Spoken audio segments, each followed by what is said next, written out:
Jesus को ना मानने वाला ईसाई नहीं हो सकता, मोहम्मद को ना मानने वाला मुसलमान नहीं हो सकता। ठीक इसी तरह जो राम से नफरत करता हो वो हिंदू नहीं हो सकता। कांग्रेस में कुछ ऐसे नेता हैं जिन्हें राम मंदिर से नहीं, राम से भी नफरत है, हिंदुत्व से नहीं, हिंदू शब्द से नफरत है। राम के बिना, सनातन के बिना न भारत की कल्पना की जा सकती है, न भारतीय लोकतंत्र की कल्पना की जा सकती है। जो राम का नहीं है, जो सनातन का नहीं है, वो भारत का नहीं हो सकता। काफी दौरा किए थे, इस बार आप नहीं दिख रहे हैं, कुछ नाराजगी है क्या? नहीं, नाराजगी का तो कोई कारण नहीं है। हो सकता है उन्हें हिंदुओं के समर्थन की जरूरत ना हो, तो किसी हिंदू धर्मगुरु को स्टार प्रचारक बनाने का जो मकसद होता है, मोटिव होता है, उन्हें उसमें कुछ कमी नजर आ रही हो, तो ये तो पार्टी का फैसला है। तो उन्हें जब आप बोलते हैं तो ये आप किसकी तरफ इशारा है? उन्हें कौन? जो लोग पार्टी चला रहे हैं। लेकिन मैं आप देखता हूँ कि अब तो सब लोग, आपकी पार्टी के कई लोग कहते हैं कि वो हिंदू हैं और वो लोग धर्म की बात भी कर रहे हैं और सब लोग मंदिर भी जाते हैं, और बीजेपी का तो आरोप रहता है कि ये लोग टूरिज्म है, ये तो एक तरह से रिलीजियस टूरिज्म करते हैं चुनाव के टाइम पे। आपका क्या कहना है? देखिए, मंदिर जाने से कोई हिंदू नहीं हो जाता है और मस्जिद जाने से कोई मुसलमान नहीं होता।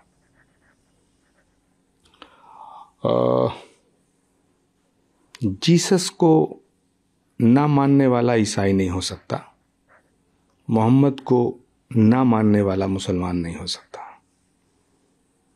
ठीक इसी तरह जो राम से नफरत करता हो वो हिंदू नहीं हो सकता। कौन नफरत करता है? सारी दुनिया जानती है। राम मंदिर को रोकने के जो प्रयास हुए, उससे करोड़ों सनातन धर्म को मानने वाले करोड़ों लोगों की आस्था को ठेस पहुंची। अब ये सवाल कि राम से नफरत कौन करता है, राम से मोहब्बत, प्रेम और राम के प्रति श्रद्धा किसकी है, मुझे नहीं लगता कि अब इस रहस्य पे कोई पर्दा गिरा हुआ रह गया है।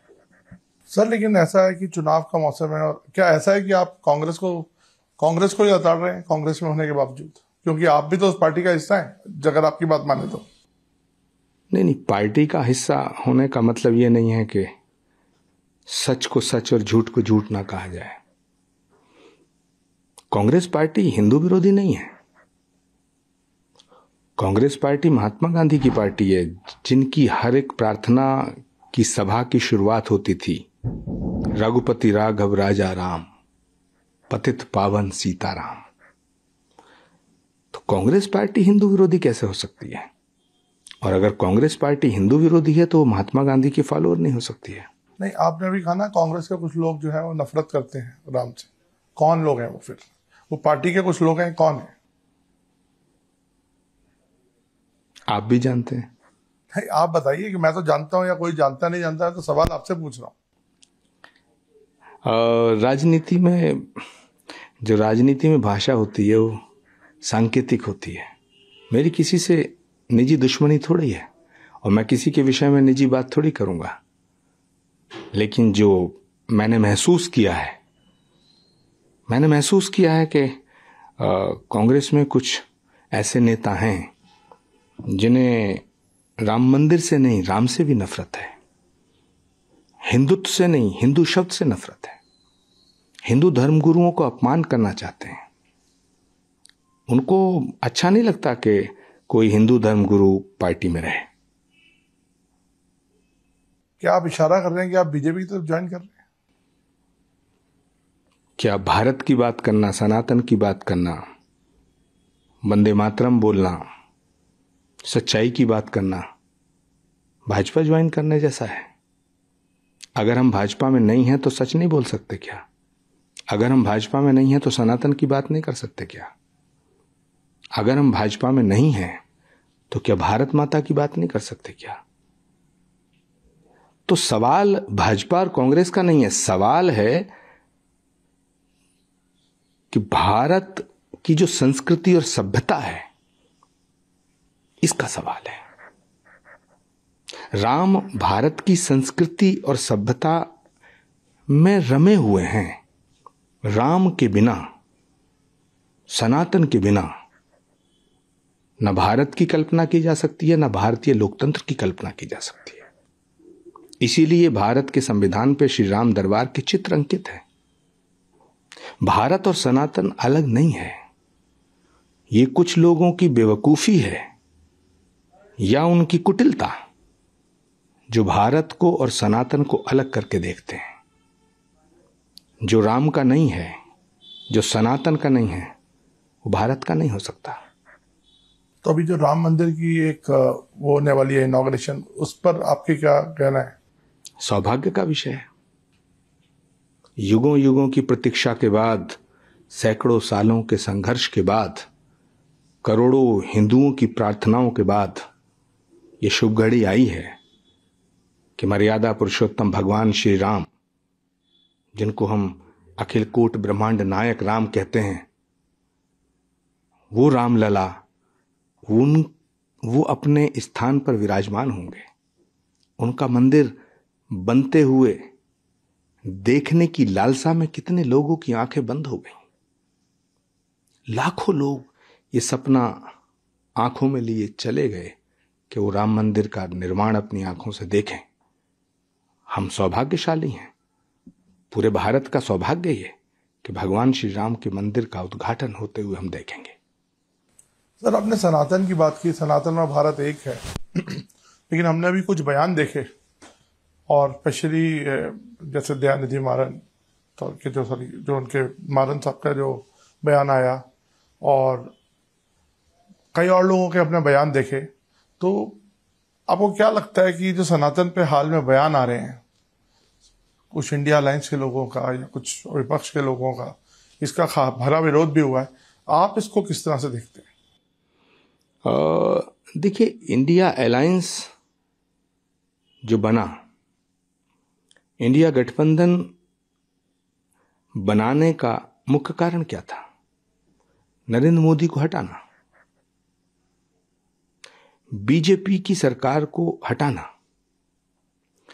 लेकिन अफसोस की बात यह है कि नरेंद्र मोदी से विपक्ष इतनी नफरत करता है। मोदी से नफरत करते करते करते करते वो ये भूल गया है कि वो भारत से नफरत करने लगा है। मोदी अगर नई संसद का निर्माण करें तो उसका विरोध, धर्म दंड स्थापित करें संसद में शेंगोल के रूप में, उसका विरोध,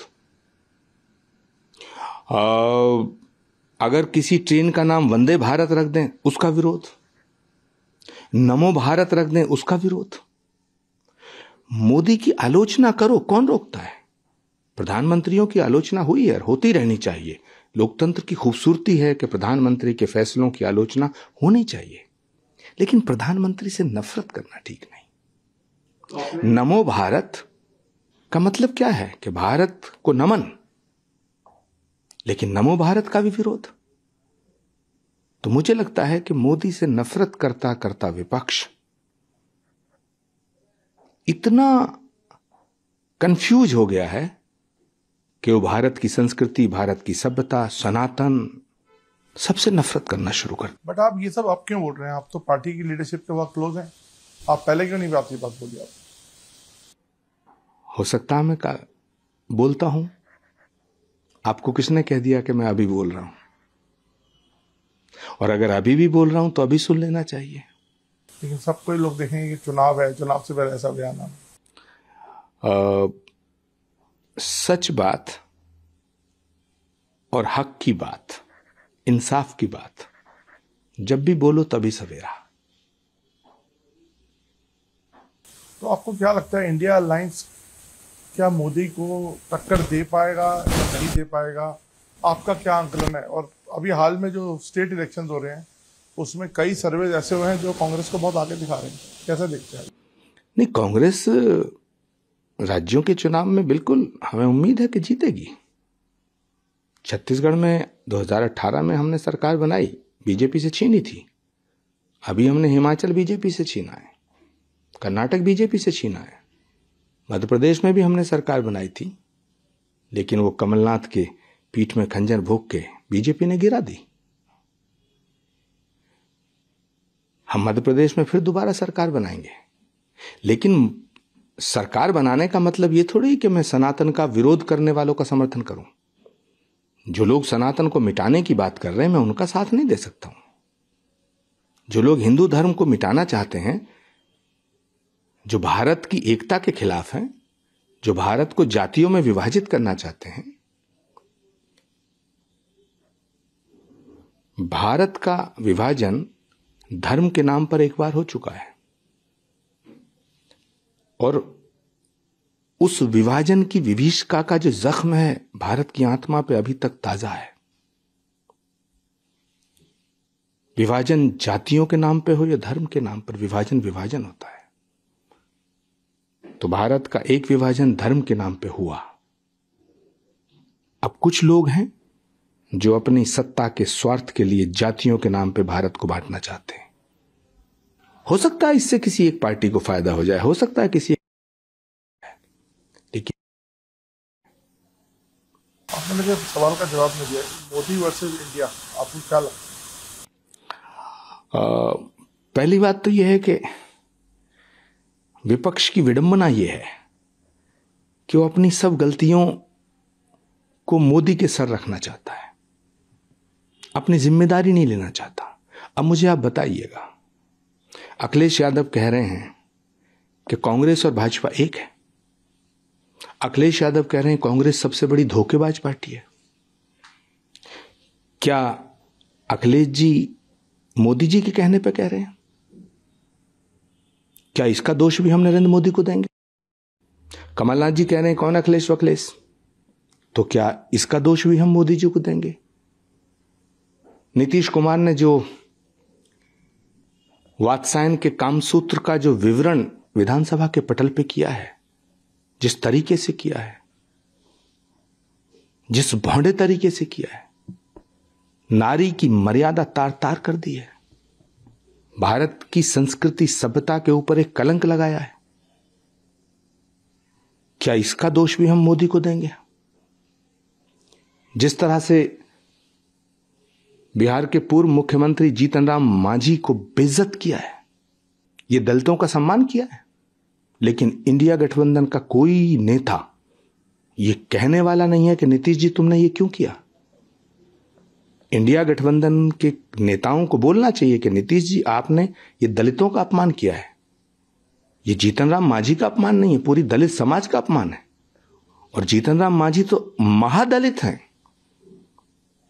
इंडिया गठबंधन के किसी नेता ने यह नहीं कहा, ना अखिलेश जी ने कहा, ना ममता जी ने कहा, ना कांग्रेस के किसी बड़े नेता ने कहा, ना शरद पवार जी ने कहा, ना उद्धव ठाकरे जी ने कहा। क्या आखिर आप नारियों के विषय में बोल क्या रहे हैं? ये वो भारत है, ये वो देश है जहां कहा गया है यत्र नारस्तु पूजन्ते रमन्ते तत्र देवता। धज्जियां उड़ा के रख दी हैं विधानसभा में। महाभारत में दुशासन ने एक द्रौपदी का चीरहरण करने का प्रयास किया था। नीतीश कुमार जी ने भरी विधानसभा में नारी शक्ति का चीरहरण करने का प्रयास किया है। इसलिए ये सब देश देख रहा है। तो अगर हम इस तरह की बातें करेंगे और फिर हम कहेंगे कि हर बात का दोष बीजेपी पे मढ़ेंगे, मोदी पे मढ़ेंगे, तो मुझे लगता है ये भूल होगी।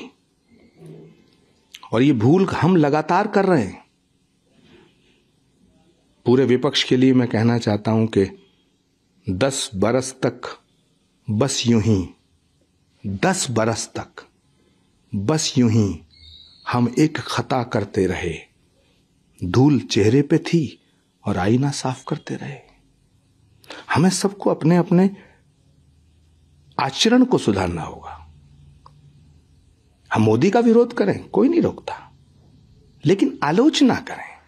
प्रधानमंत्री की आलोचना करने से कोई नहीं रोक रहा है, लेकिन प्रधानमंत्री से नफरत करना ठीक नहीं। प्रधानमंत्री एक पार्टी का नहीं होता, देश का होता है। G20 में तमाम दुनिया भर की ताकतें आई, उनका समर्थन तो कर दो। भारत का नाम अगर पूरे विश्व के पटल पे ऊपर उठ रहा है, उसका समर्थन तो कर दो, उसकी सराहना तो कर दो, लेकिन नहीं करेंगे। उसी का परिणाम है जो आपका सवाल है कि इंडिया गठबंधन हो या कोई और गठबंधन हो, देश की जनता, जनतंत्र में सारी शक्तियां जनता में निहित होती हैं। जनता जिसे चाहती है सिंहासन देती है, जनता जिसे चाहती है सिंहासन से हटा देती है। तो आखिर कोई तो कारण है कि जो जनता के मानसिक पटल से अभी नरेंद्र मोदी नहीं उतर रहे। ये हमें सोचना पड़ेगा, ये हमारे आत्मचिंतन का विषय है। यह आरोप प्रत्यारोप का विषय नहीं है, यह आत्मचिंतन का विषय है। तो इंडिया अलायंस सक्षम नहीं है आपको लगता है अभी? मुझे लगता है इंडिया अलायंस नाम की अभी कोई चीज ही नहीं बची है। काफी बड़ी बात आप बोल रहे हैं, क्योंकि आपकी पार्टी का ये स्टैंड नहीं है। कहां बची है? अखिलेश यादव जब ये कहते हैं कि कांग्रेस और भाजपा एक है, राष्ट्रीय अध्यक्ष हैं वो समाजवादी पार्टी के। अखिलेश यादव कहते हैं कि कांग्रेस धोखेबाज पार्टी है। आम आदमी पार्टी के तमाम नेता कांग्रेस को रोज गाली देते हैं, और हमारी पार्टी के नेता रोज आम आदमी पार्टी को भ्रष्ट बताते हैं। गठबंधन बचा कहां है? अधीर रंजन चौधरी रोज ममता जी के ऊपर सवाल उठाते हैं, ममता जी रोज अधीर रंजन को गाली देती हैं। तो ये गठबंधन है। लोग कह रहे हैं कि हमारे जो प्रेफरेंसेस हैं वो अलाइव हैं, लेकिन हम लोग एक उनका मोटिव है कि मोदी का। तब तो वो बात सच होगी जो मैं कह रहा हूं कि आपका जो लक्ष्य है देश को एक नई दिशा देना नहीं है, आपका लक्ष्य है नरेंद्र मोदी से नफरत। और मैं ये कहना चाहता हूं कि आप देश की जनता का विश्वास हासिल करिएगा। आप भारत के जनमानस के ऊपर एक ऐसी छाप छोड़िएगा, उसके मानसिक पटल पे आप ऐसे शब्द अंकित कीजिएगा जिनसे उसके दिलों तक पहुंचा जा सके। नरेंद्र मोदी का मोदी से दुश्मनी, मोदी से नफरत करके आप देश की जनता के दिलों को नहीं जीत सकते। मोदी के फैसलों का विरोध करिए। मैं बिल्कुल इसको साफ कर देना चाहता हूं। इस देश में पंडित नेहरू से लेके आज तक सभी प्रधानमंत्रियों के फैसलों की आलोचना हुई है, समीक्षा हुई है।